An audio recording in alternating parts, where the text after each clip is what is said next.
بسم اللہ الرحمن الرحیم۔ محترم ناظرین، آج ہم آپ کے سامنے پیش کرنے جا رہے ہیں شیخ عبد القادر جیلانی رحمۃ اللہ علیہ کے والد گرامی کا ایک ایسا واقعہ جسے سن کر آپ کا ایمان تو تازہ ہوگا ہی ساتھ آپ کو بہت ساری عمل کرنے والی باتیں بھی معلوم ہوں گی۔ یہ واقعہ ہے سرکار غوث اعظم رحمۃ اللہ علیہ کے والد گرامی سید ابو صالحہ موسیٰ جنگی دوست اور ایک سیب کا۔ اس واقعے کو سننے کے لیے ویڈیو اینڈ تک ضرور دیکھیے گا۔ محترم ناظرین، حضرت سید ابو صالحہ موسیٰ جنگی دوست آپ سرکار غوث اعظم کے والد محترم ہیں۔ جنگی دوست لقب ہونے کی وجہ آپ جنگ کو دوست رکھتے تھے۔ آپ اپنے نفس سے ہمیشہ جہاد فرماتے۔ آپ بہت ہی کامل ولی اور شریعت کے پیروکار تھے۔ آپ رحمت اللہ علیہ دریا کے کنارے رہتے تھے۔ آپ ہمیشہ عبادت میں مشغول رہتے۔ آپ نے کبھی بھی اپنی زندگی میں کوئی حرام شے نہ کھائی، ہمیشہ حلال کمائی پر ہی بسر کیا۔ آپ رحمت اللہ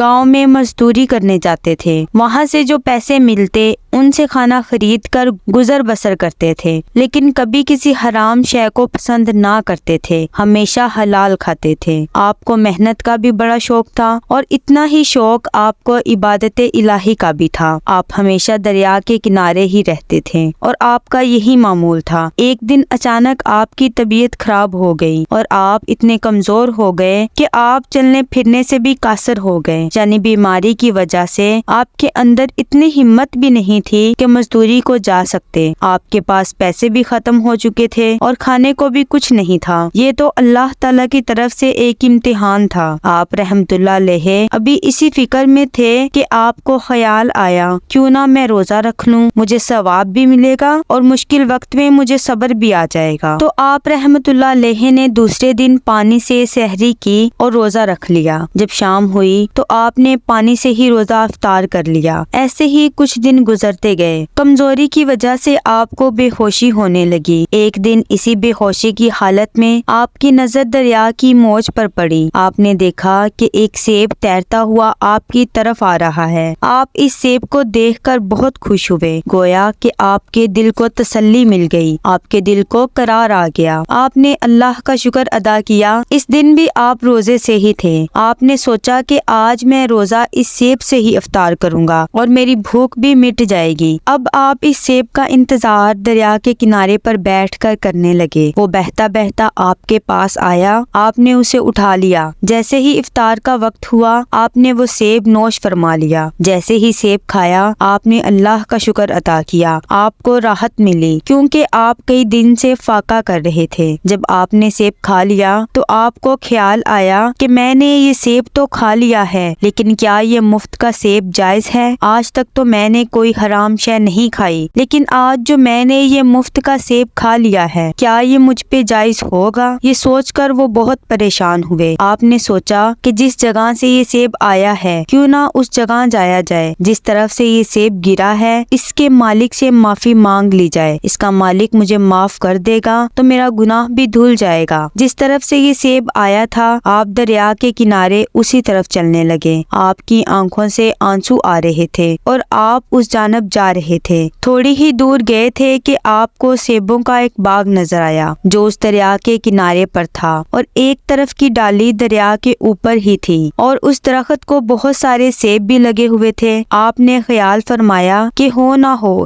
یہ سیب اسی درخت کا ہے جو گر گیا تھا اور دریا میں بہہ کر مجھ تک پہنچ گیا۔ آپ اس باغ کی جانب گئے۔ آپ جیسے ہی اس باغ میں داخل ہوئے تو آپ نے دیکھا کہ ایک بزرگ عبادت میں مشغول ہیں۔ آپ وہیں پر کھڑے ہو گئے اور انتظار کرنے لگے۔ جیسے ہی وہ بزرگ عبادت سے فارغ ہوئے، آپ رحمت اللہ علیہ نے بہت ہی ادب سے ان بزرگ سے فرمایا کہ حضور، مجھ سے ایک بہت بڑا گناہ ہو گیا ہے، میں آپ کا قصوروار ہوں، مجھے معاف کر دیجیے۔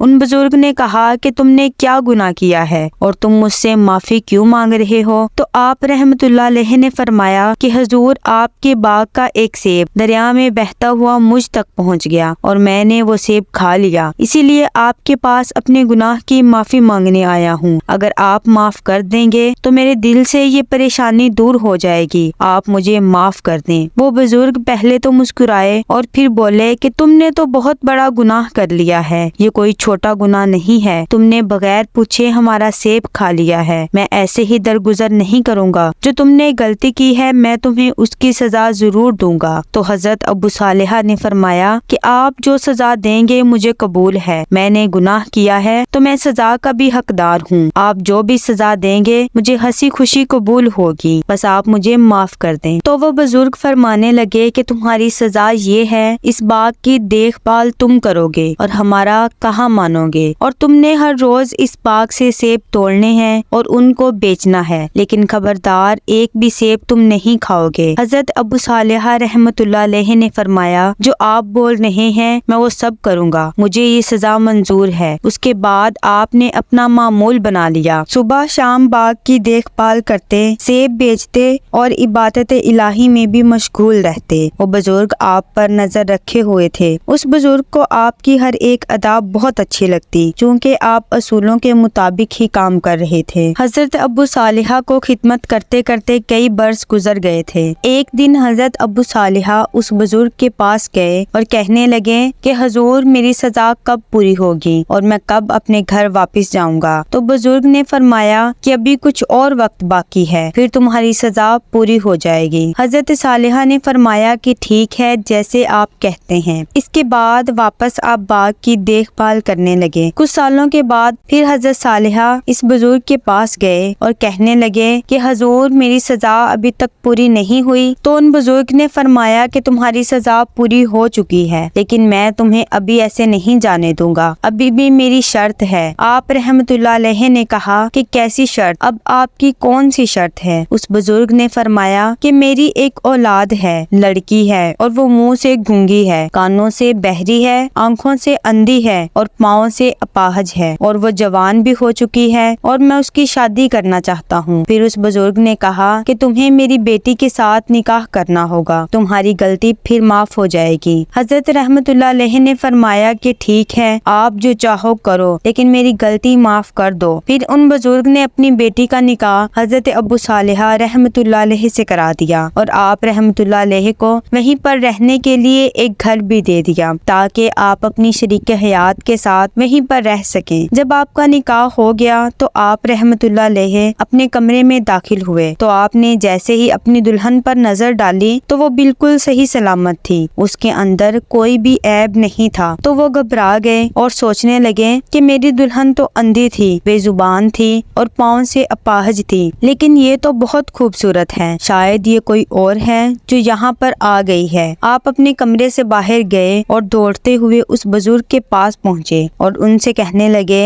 کہ حضور کمرے میں تو کوئی اور عورت ہے، میری دلہن اندر نہیں ہے۔ ان بزرگ نے کہا کہ گھبرا کیوں رہے ہو، وہ تمہاری ہی دلہن ہے۔ تو حضرت رحمت اللہ علیہ السلام کہنے لگے نہیں بزرگ، پہلے ہی ایک سیب کی سزا اب تک بھگت رہا ہوں، بڑی مشکل سے وہ گناہ معاف ہوا ہے، اب میں کوئی اور گناہ نہیں کرنا چاہتا، وہ عورت کوئی اور ہے جو اندر دلہن بنی بیٹھی ہے۔ تو بزرگ کہنے لگے گھبراؤ نہیں، وہ کانوں سے بہری اسی لیے ہے کہ اس نے کبھی بھی غیر محرم سے ہم کلامی نہیں کی، اور زبان سے گونگی اسی لیے ہے کہ اس نے کبھی بھی غیر محرم سے بات نہیں کی، اور نابینا اسی لیے ہے کہ اس نے آج تک نامحرم کو نہیں دیکھا، اور پاؤں سے اپاہج اسی لیے ہے کہ وہ آج تک کبھی بھی نامحرم کے پاس چل کر نہیں گئی۔ یہ اللہ کی بہت نیک بندی ہے، تم بہت خوش نصیب ہو کہ تمہیں ایسی شریک حیات ملی ہے، اور وہ بھی بہت خوش نصیب ہے جسے تمہارے جیسا شوہر ملا ہے۔ اور کہا کہ جاؤ میں تمہیں خوش رہنے کی دعا دیتا ہوں اور اللہ تم پر رحمتیں نازل کرتا رہے۔ اللہ تعالیٰ نے اس نیک جوڑے کو حضرت شیخ عبد القادر جیلانی جیسا بیٹا عطا فرمایا۔ سبحان اللہ۔